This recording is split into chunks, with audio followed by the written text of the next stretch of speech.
Bom dia, são 8 horas e 15 minutos, sexta-feira, 14 de fevereiro. Esta é a TV Senado, eu sou André Ricardo e você assiste agora ao Senado em Dia. Projeto aprovado por Congresso sobre criação de municípios causa polêmica. Texto pode ser mudado. Governo vai construir o primeiro submarino a propulsão nuclear do Brasil. E veja como foi a audiência pública na Comissão de Agricultura sobre o Cadastro Ambiental Rural.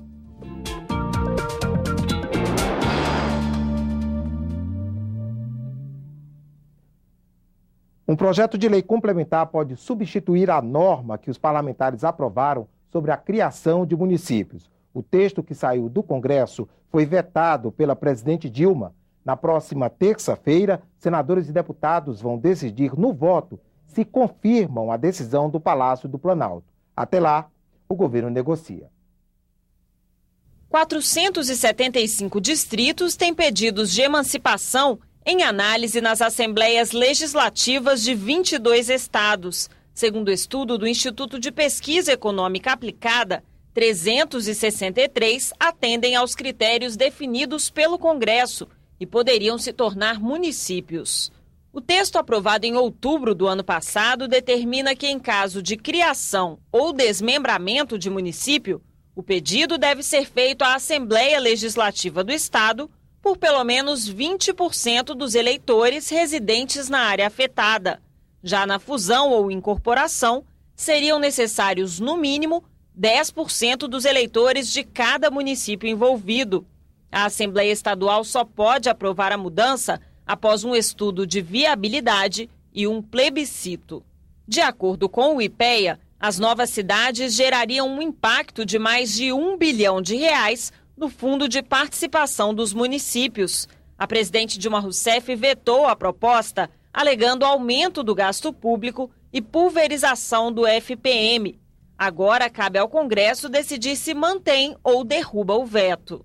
Nesta quinta-feira, a ministra de Relações Institucionais, Idely Salvati, se reuniu com líderes do Senado para tentar conseguir o apoio dos senadores. Se a maioria de uma das casas do Congresso votar a favor do veto, ele fica mantido. Em troca, o governo estuda enviar um projeto de lei complementar com regras mais rígidas para a criação de municípios. A sessão do Congresso para analisar o veto está marcada para a próxima terça-feira, às 19h. Também devem ser votados no dia 18 os vetos sobre o repasse de recursos públicos às universidades comunitárias, o que normatiza a travessia de pedestres próximo a escolas e o que regula a condução de veículos de emergência. O governo vai construir o primeiro submarino a propulsão nuclear do Brasil. A Comissão de Relações Exteriores e Defesa Nacional fez uma audiência pública para saber mais sobre o programa. O Brasil tem 4,5 milhões de quilômetros quadrados de águas. Até 2025, o país deverá ter, protegendo esse território, o seu primeiro submarino a propulsão nuclear. Hoje, apenas 5 países têm capacidade de construir e operar submarinos desse tipo: a China, Estados Unidos, França, Reino Unido e Rússia. A grande vantagem é a sua mobilidade, a sua capacidade de ocultação por muito período. Ele pode ficar mergulhado durante muito tempo e a grande velocidade, ele serve para, como nós chamamos, uma patrulha em áreas, em grandes áreas. A construção do submarino faz parte do Programa de Desenvolvimento de Submarinos da Marinha do Brasil, o ProSub. Um submarino a propulsão nuclear vai nos dar, com certeza, retaguarda e poder de dissuasão em águas profundas.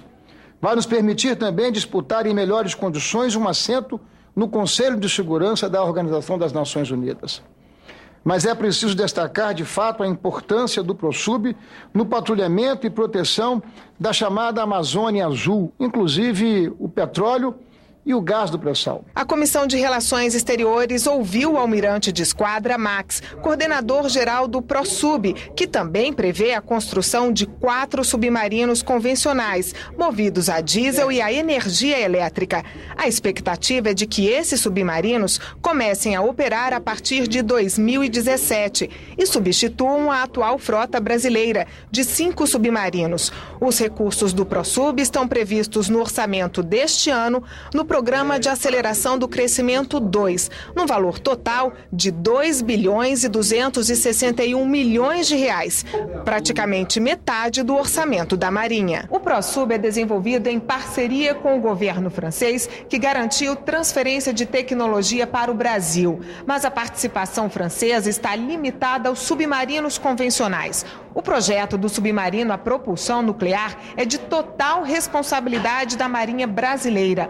Uma unidade de fabricação de estruturas metálicas já está pronta e um complexo de estaleiro e base naval está em construção em Itaguaí, próximo ao Rio de Janeiro, pela empresa nacional Odebrecht. Aprender a projetar foi uma das grandes coisas, e a capacitação de pessoal que o francês nos transferiu. Esse projeto quebra essa conspiração contra o conhecimento, porque eles desenvolvem tecnologias aqui no Brasil. A Comissão de Direitos Humanos aprovou ontem nota de solidariedade à família e amigos do repórter cinematográfico da TV Bandeirantes, Santiago Ilídio Andrade. Ele morreu após ter sido atingido por um rojão durante um protesto no Rio de Janeiro. A comissão condena atentados contra pessoas e a depredação do patrimônio público que incitam à violência e não contribuem para uma sociedade justa. A CDH também manifestou apoio ao deputado estadual do PSOL no Rio de Janeiro, Marcelo Freixo, e repudiou tentativas de relacioná-lo ao caso. Uma audiência pública na Comissão de Agricultura discutiu ontem o Cadastro Ambiental Rural. Esse registro foi definido pelo novo Código Florestal. Senadores e fazendeiros reclamam da insegurança jurídica causada pela demora na implantação do sistema. Através de mapas digitais gerados por imagens de satélites, os órgãos governamentais poderão verificar a situação de áreas de proteção permanente, reservas legais, florestas e remanescentes de vegetação nativa no meio rural.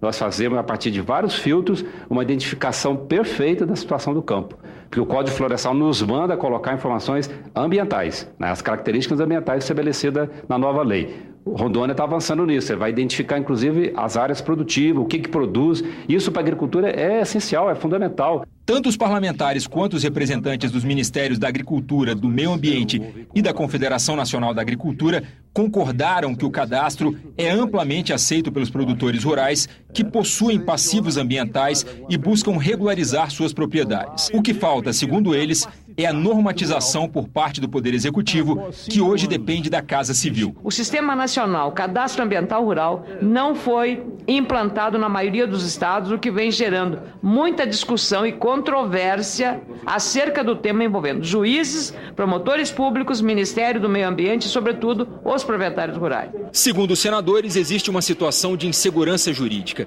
A lei que criou o novo Código Florestal não determina um prazo para a implantação do Cadastro Ambiental Rural por parte do governo. Desta forma, de acordo com os parlamentares, os produtores rurais, sem acesso ao cadastro, ficam expostos à fiscalização do IBAMA, que vem realizando operações pelo interior do país. Não quer saber de Código Florestal, eles vão para cima do agricultor, ainda multando, mesmo com o Código Florestal aprovado. Nós já enviamos a regulamentação, tanto do decreto, que dá então o apoio à ação, né, a condição para a implementação da instrução normativa, que já estão todas já elaboradas, né, estão em consultas pela Casa Civil junto aos demais ministérios envolvidos. De fato que nós estamos, como diz lá no meio rural, na ponta dos cascos para poder implementar o cadastro. O Senado em Dia termina aqui. Daqui a pouco, às 9 horas, você assiste à sessão plenária não deliberativa. Enquanto isso, fique com a nossa programação.